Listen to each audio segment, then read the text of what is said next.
Coughs are common, but when should you worry? You should visit a provider if you or your child experience this.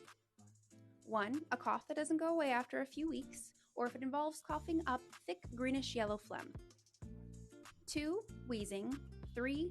Fever. Or 4. Shortness of breath.